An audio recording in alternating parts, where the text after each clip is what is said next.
Hello everybody. So today I am going to discuss new chapter, that is the classification of plants. Clear? So classification and its need means what is the need for this classification? Why can't we keep all the plants together? Clear? So in classification means we can define that classification is a system. Means what? Classification means grouping organisms together on the basis of certain common features. It is a system of putting organisms with similar characteristics into one group. Or in short, we can define that classification is a system of arranging living organisms into groups based on their similarities and differences. Because when we compare anything, then it becomes what? Then it becomes very easy to learn the different types of plants and different types of animals. Clear? So that is why classification is very important. So what now we will discuss that what is the advantages of classification, means why there is a need of classifying plants or animals. Of course it means there is some advantage, then only scientist has classified animals and plants into different groups. So what are the advantages? So the first advantage is that the characteristics of all members of a group can be understood by studying only the characteristics of a few members. Second one, classification makes the study systematic. It highlights the relationship between different organisms. Third, it helps in identifying different organisms and placing them into particular groups. Then it also gives us an idea about the evolution of organisms. And you know, all organisms evolve from simple ones. Clear? So today, like the human being or today the plant that we see, they are the complex forms. So they all have organized, means they all have organized in such a way under this topic classification that it becomes very easy for us to find out that all complex organisms evolve from a simpler organism. Clear? Now next is the classification of living world. So now we will study that how the living world is classified. So basically the living world is classified into what? Basically the living world is classified into two main kingdoms. Kingdoms Plantae and kingdoms Animalia. Plantae includes all different types of plants and Animalia include all different types of animals. But this classification presented certain anomalies. Bacteria in the original classification were classified along with plants, but they possess characteristics of both plants and animals. Similarly, protozoan also initially put under the animal kingdom, like Euglena, but you know Euglena contains chlorophyll and this is the important characteristics of the plants. So what? It is devoid of cell wall, but like in plants cell wall is present, in Euglena cell wall is not present, chlorophyll is present but cell wall is not present. Clear? So same way, at the same time it has what? Eye spot like structure.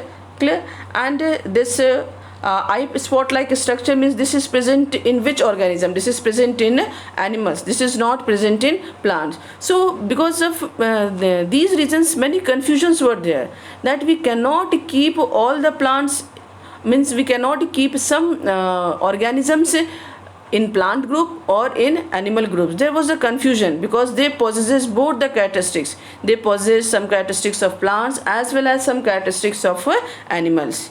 Clear? So one scientist, Robert Whittaker. Clear? One scientist. So one scientist name what is the name of that scientist?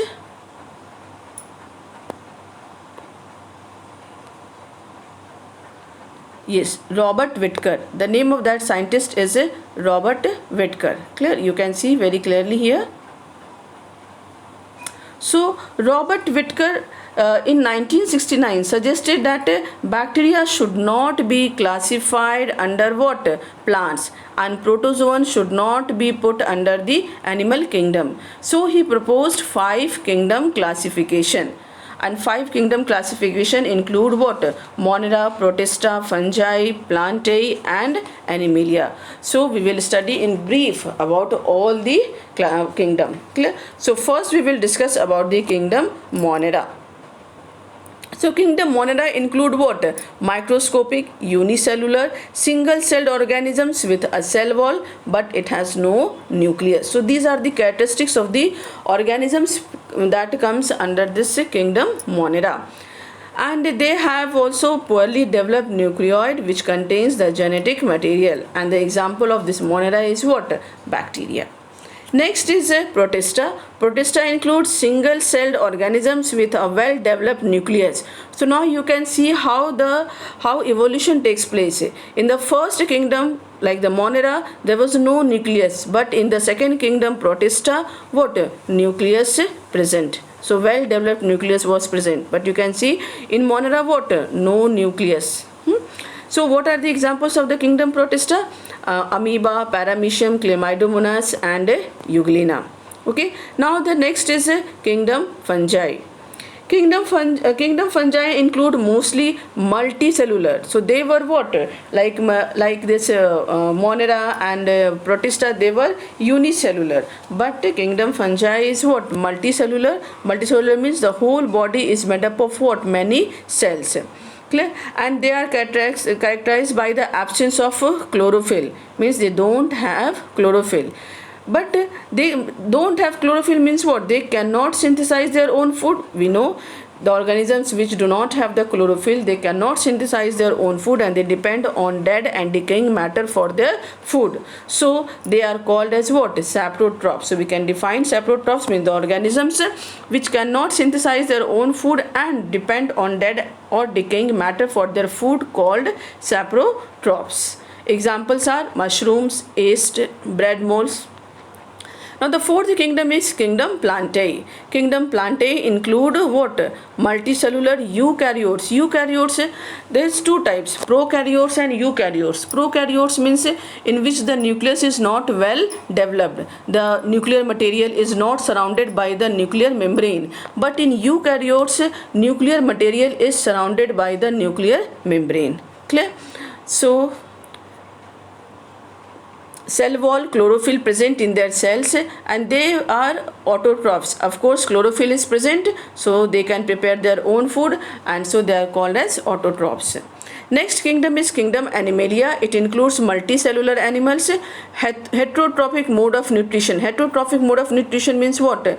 Means 2 types, autotrophs and heterotrophs. Autotrophs which can prepare their own food, and heterotrophs which cannot prepare their own food. But how they take food from the other, means for food they are depending on others. Clear? They possesses a nervous system, very well developed nervous system, sense organs, and unlike plants they can move, like we can move from one place to another place. Cattle can move from one place to another place. So animals are classified into 2 groups. What are they? You know, vertebrates, invertebrates and vertebrates. So how are they classified? They classified invertebrates and vertebrates on the basis of presence of what? Backbone. Clear? So when backbone is present, it is called as vertebrate, and when backbone is not present, then it is called as what? Invertebrate. Okay. Now, so next we will study in detail about the Monera, and especially in Monera we will study in detail about the bacteria. So actually we have to study in detail about the bacteria. So bacteria comes under which kingdom? Monera. Clear? So this kingdom mainly contains what? Bacteria. Okay, and means bacteria, we can say Monera or we can say bacteria. So don't get confused. Monera and bacteria means same. When we are talking about the characteristics, then both have the same characteristics because bacteria belong to the kingdom Monera. So here we will take the name bacteria because everything is given in detail about the bacteria and you have to study also. So bacteria composed of what? Single cell, but differ from other single celled organisms because their nuclear material is not enclosed in a nuclear membrane. And when nuclear material is not enclosed in a nuclear membrane, then which type of organism this is called? Prokaryotes. Clear? They are called as what? Prokaryotes. Prokaryotes. Okay, here it is given prokaryotes. And when the nuclear membrane is present, it is called as eukaryotes. Okay, now in bacteria, the cell wall, although not made up of cellulose, but still cell wall is a what? Rigid structure. So we can say cell wall is a rigid structure, but it is not made up of cellulose. Okay, then many bacteria feed by absorption of externally digested food, and so they are called as heterotrophs. And many others live on living organisms, and so they are called as what? Parasites. Next is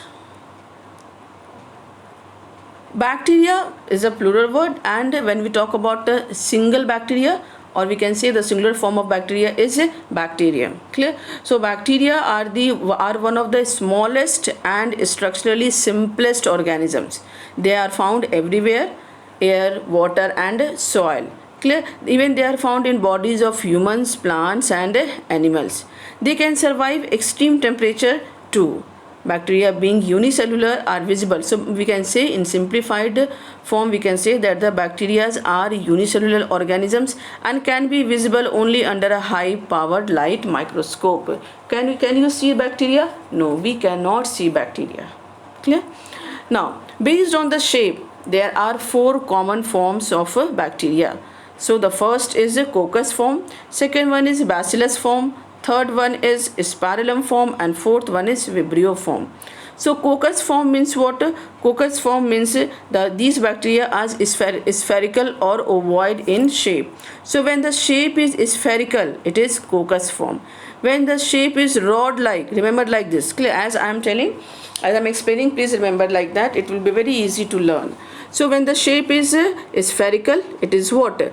Coccus form. When the shape is rod shaped, it is bacillus form. And when the shape is spiral, then it is spirillum form. Clear? And when the shape is comma like, then it is a vibrio form. So this one is very clear. It's what? Spherical shape. So this one is coccus form. Here you can see they are what? Rod like shape. So they are called as a bacillus form. Spirillum form like spiral.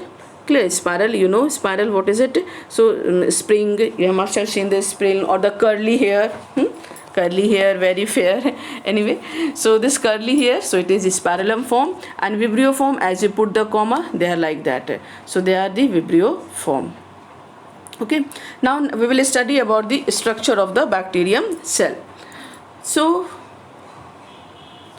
a bacterium cell has the most primitive nucleus, means what? Not bounded by the nuclear membrane, and has only chromatin material in the center. So not bounded by the nuclear membrane means which type of organism is this?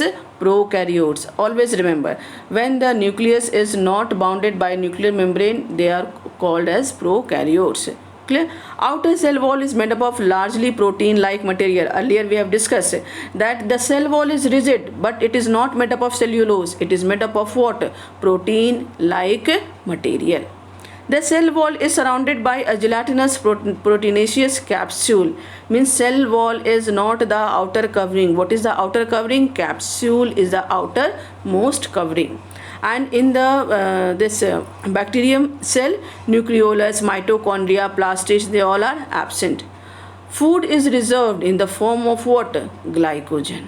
Clear? So this is the generalized diagram of a bacterium, and you have to practice because this diagram is very, very important. So you can practice and you can draw in the copy also. Next is the useful or the harmful bacteria. So bacteria, we generally think that the bacteria are very harmful, but no, bacteria are very useful also. So the first use is medicine. So antibiotics are medicine that can destroy disease causing germs in the body, and certain types of bacteria are used in the manufacturing of what? Antibiotic. Clear? So you know antibiotic is very important. So nowadays when you go to doctor, the first thing, if person has any problem, the first thing that the doctor give is what? Antibiotic. So in that bacteria is used. So which antibiotic? Like streptomycin. When we talk about the streptomycin, then in making streptomycin, bacteria are used. Clear? Then these antibiotics are used in treating many plants and animal disease also. Killed or weakened disease causing bacteria are used in the preparation of a vaccine. Clear? So in vaccine means for preparing the vaccine, bacteria are also used, and sometimes killed or weakened bacteria means their energy get what? Means their energy, they decrease the power of the bacteria, and then they use for making different types of vaccines. Then the vaccines are used in preventing diseases like polio, tuberculosis, smallpox, and nowadays corona. Clear? So they all are they all they all are cured by the vaccine, and in that they use the bacteria. Another use is lactobacillus bacteria.